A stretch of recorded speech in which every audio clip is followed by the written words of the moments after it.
Walt is an elderly man with conservative views. He stands in a church hall at his wife's funeral, meeting his relatives who have come to pay respects to Dorothy. Thanks for coming, Al. Walt is disgusted by the appearance of his grandchildren.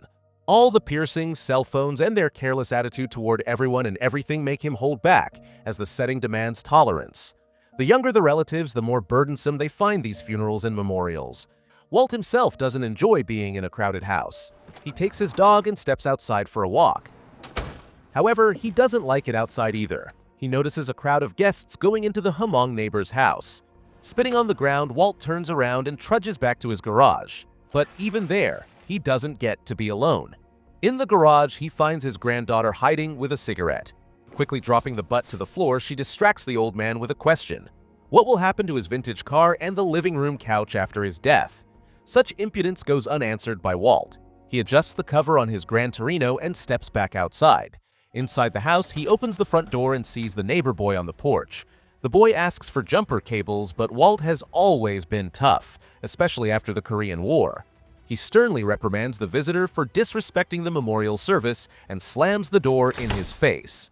Immediately after, a young priest approaches Walt, explaining that he often spoke with his late wife, who had strongly urged him to persuade her husband to go to confession.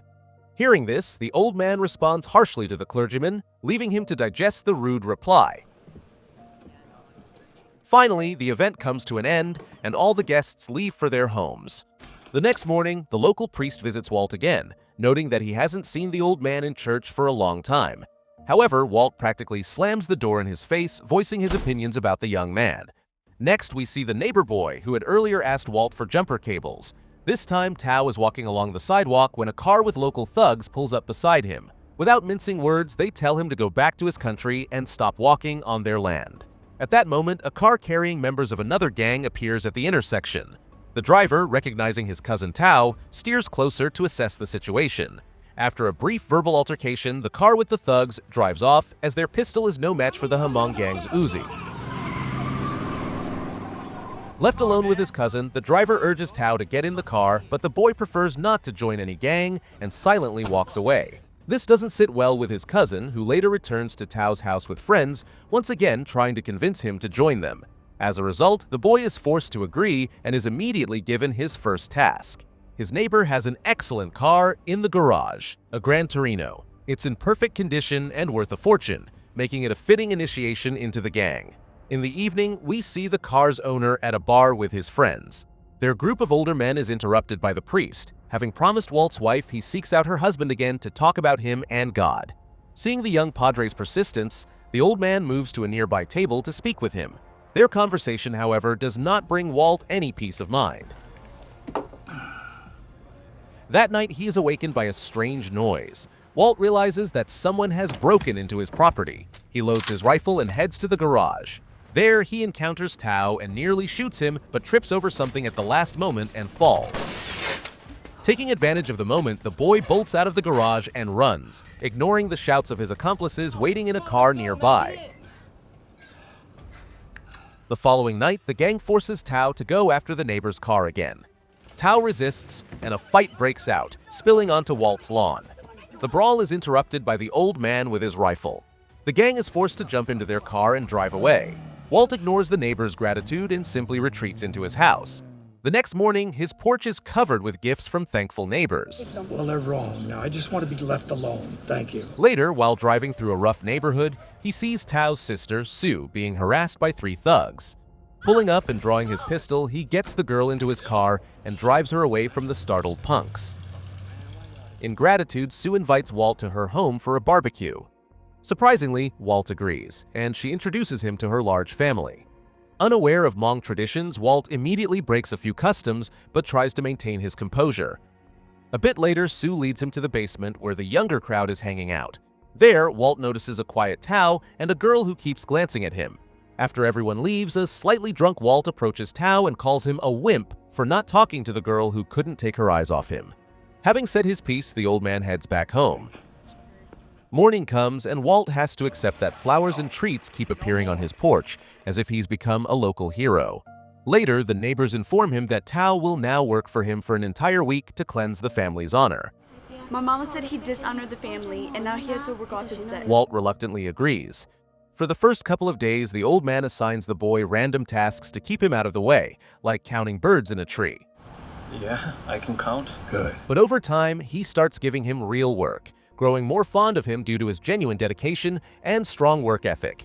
On Tao's final workday, Walt gives him the day off and heads to the hospital himself, as coughing up blood is a serious matter. After leaving the hospital, Walt calls his son to ask how he's doing. We see medical examination papers lying in front of him, and the fact that Walt initiated the call suggests his condition is dire. Later, Tao visits Walt, asking for help fixing a leaky faucet. While in the garage, the boy admires the old man's lifetime collection of tools. During their conversation, Walt gives Tao a few tools and learns more about the gang that's been lurking on their street. Walt discovers that Tao broke the gang's initiation ritual by failing to steal the Gran Torino, and now the thugs hold a grudge against him. The next day, Walt asks Tao to help him haul a freezer out of the basement. He plans to sell it for $60, but when he learns that the neighbor's freezer is broken, he drops the price to $25 and delivers it to the Mong family. Okay, 25 bucks and it's yours. The old man and the boy begin spending more time together. Walt urges Tao to think about college and get a job to save money for it. He takes Tao to meet an old barber friend and gives him a hands-on lesson in man-to-man conversation. This is the first step in building courage in the timid Tao, shaping him into a more rugged figure in preparation for his upcoming construction job. Later, arriving at the construction site and meeting the foreman, Tao passes his manly communication test with flying colors and gets the job. Okay, come on in on Monday and we'll find something for you to do. Thanks, Mr. Kennedy. Afterward, Walt takes Tao to a hardware store where he buys the boys some tools and a tool belt. Thank you. At the end of his workday, tired but content, Tao walks home. However, on a deserted street, a car with his cousin and other gang members pulls up.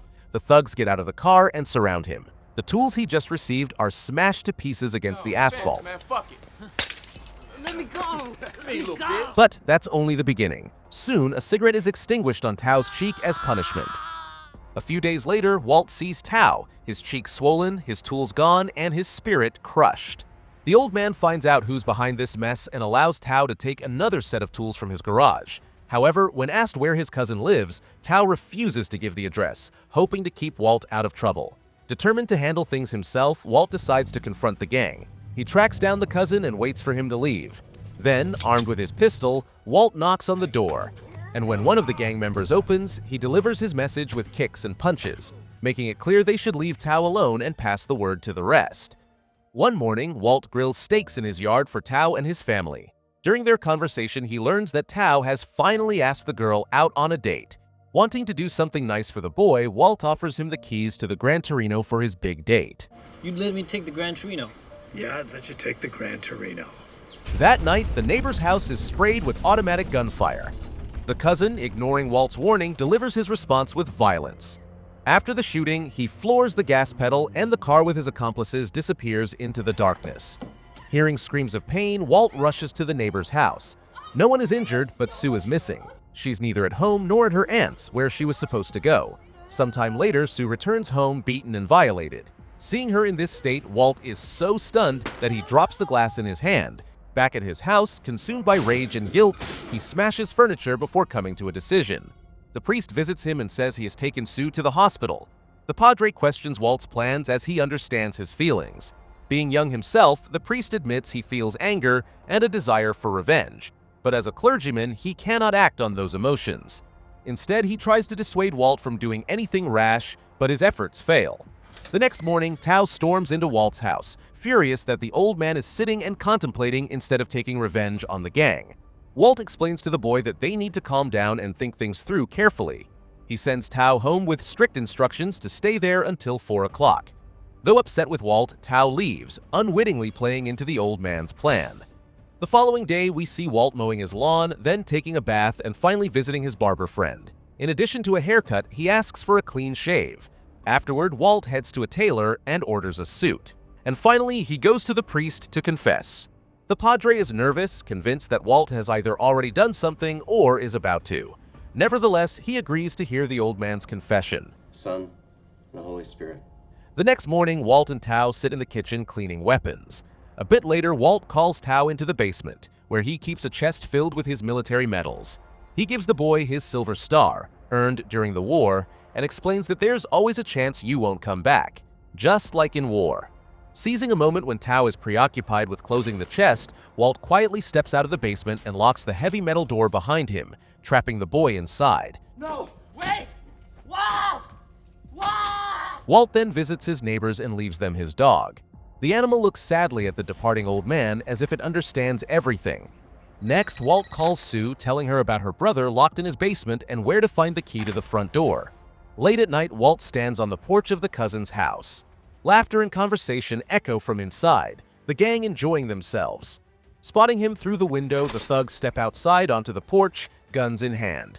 The old man begins insulting and provoking the gang members. Meanwhile, neighbors start peeking out of their houses. Walt pulls out a cigarette and asks the gang for a light. When they refuse, he cryptically remarks that he has his own fire. He slowly reaches into his jacket and then suddenly yanks his hand out. The on-edge gang members, thinking he's pulling a gun, open fire with all their weapons. Within seconds, Walt, riddled with bullets, collapses lifelessly to the ground, clutching a lighter in his hand. The murder of an unarmed man in front of numerous witnesses. Walt's plan has worked. Naturally, the entire gang is immediately arrested by the police. When Tao and Sue rush to the scene, the cops stop them from getting close, but they can still see Walt's body being taken away in a bag by paramedics. Later, we see a church service, but this time it's a farewell not to Walt's wife, as at the start of the story, but to Walt himself. The young priest once again delivers a speech just as he did before. After the funeral, it's time to read the will. The family gathers, eager to hear its contents. It turns out Walt left his house to the church and his prized Gran Torino to Tao.